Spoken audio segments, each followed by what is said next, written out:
Hello my dear students, अभी आपके सामने जो फ्रेज दिखाई दे रहा है आपको नन अदर देन, ये जो नन अदर देन है ये बहुत ही काम का फ्रेजेस है आपके लिए, क्योंकि अगर आप इसका यूज करेंगे तो आपकी इंग्लिश और ज्यादा बेहतर लगेगी सामने वाले को। सामने वाला सोचेगा कि ये दमदार स्पीकिंग कहाँ से लेके आए और ये इतना कैसे बोल सकते हैं। यानी कि इसका मतलब क्या है, पहले आप कमेंट सेक्शन के अंदर मुझे एक बार कमेंट करके देखो, इसमें उसके 10 सेकंड बाद मैं बताऊंगा आपको। मुझे ऐसा लगता है कि आप काफी स्लैगिश सोचते हो। स्लैगिश का मतलब होता है काफी लेजी हो गए हो, इस वजह से आप कमेंट नहीं कर रहे हैं। कोई बात नहीं है, डजंट मैटर इज दैट। अभी मैं आपके सामने जो है इसके बारे में बताने वाला हूँ, जस्ट विद इन सेकंड में आपके सामने बताने वाला हूँ। ये देखिए, नन अदर देन का मतलब होता है और कोई नहीं, ठीक है, और कोई नहीं। जैसे आपको जिसने थप्पड़ मारा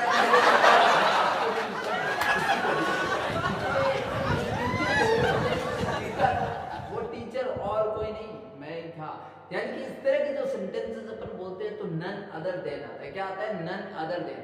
ठीक है, आप ज्यादा फीलिंग लेने की कोशिश मत करो, वैसे सोच सकते हैं। If you think in English you can speak English very well, so please try to speak in English and you will have to think none other than and that expensive gift was given none other than my uncle। ठीक है, जो expensive gift जो है वो मुझे दिया गया वो और कोई नहीं, मेरे अंकल ने मुझे दिया। इस तरह का जैसे एक एग्जांपल अपने सामने भी है। अब इसका मतलब जो आप कमेंट सेक्शन में बताइए क्या लिखा हुआ है यहाँ पे। एक सेकंड के लिए यस, ठीक है, क्या लिखा हुआ है? The girl whom you are talking about, जिस लड़की, ठीक है, वह लड़की जिसके बारे में आप बात कर रहे थे is none other than my neighbour. जिस लड़की के बारे में आप बात कर रहे थे वो और कोई नहीं, मेरी पड़ोसन है। यानी कि और कोई नहीं, मेरी पड़ोसन है वो, जिस लड़की के बारे में आप बात कर रहे हो।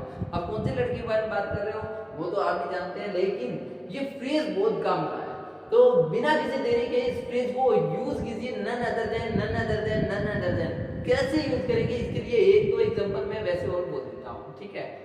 And you were talking to that girl none other than my cousin sister, and you were talking to that person none other than my father. एंड अब जो भी जिस भी टाइप का सेंटेंस आपके दिमाग में आता है, मेरे दिमाग में ये है, या whenever I talking to anyone then I can use that none other than I was there.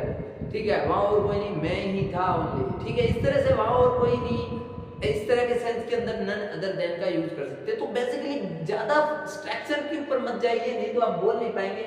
सीधा और कोई नहीं ऐसा बोलने के लिए नन अदर देन का यूज करना है और उसके बाद उसका नाम लगा देना। बाकी इंग्लिश जैसे आपके वैसे बोलते रहिए। Thank you very much. Please like and subscribe जरूर।